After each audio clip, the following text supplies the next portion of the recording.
नज़ सांगड़ में वाक़िया गगनदासी सांगड़ भरपासे में सूबाई माल में सामाड़ी समेत 3 बीमारियुनि कर खयो आहे। मालवंत माण्हू सख़्त परेशान थी विया आहिनि।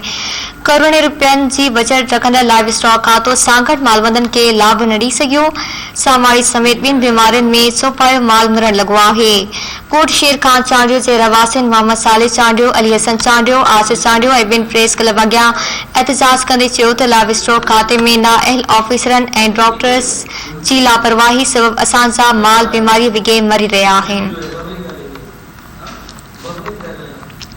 सांगड़ मां वाक़िया आगाह कई पिया। सांगड़ ऐं भरपासे में चौपाई माल में सामाड़ी समेत 2 बीमारियुनि कर खयो आहे। मालवंत माण्हू सख़्त परेशान थी विया आहिनि।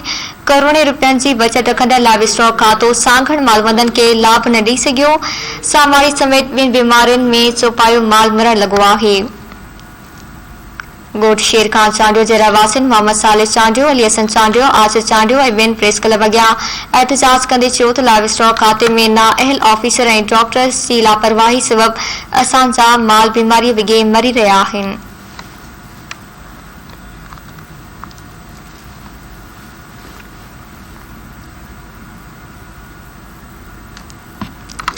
सांगड़ मां वाक़िया आगाह कई पिया। सांगड़ ऐं भरपासे में चौपाई माल में सामाड़ी समेत 2 बीमारियुनि कर खयो आहे। मालवंत माण्हू सख़्त परेशान थी विया आहिनि।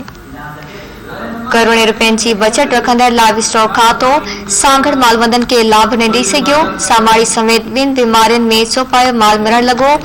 गोट शेर खान चांडियो जे रवासियुनि मोहम्मद साले चांडियो, अली हसन चांडियो, आसिफ चांडियो ऐं 2 प्रेस क्लब अॻियां एहतजाज कंदे चयो त लाइव स्टॉक खाते में नाअहल ऑफिसर ऐं डॉक्टर्स जी लापरवाही सबब असांजो माल बीमारी विघे मरी रहियो आहे।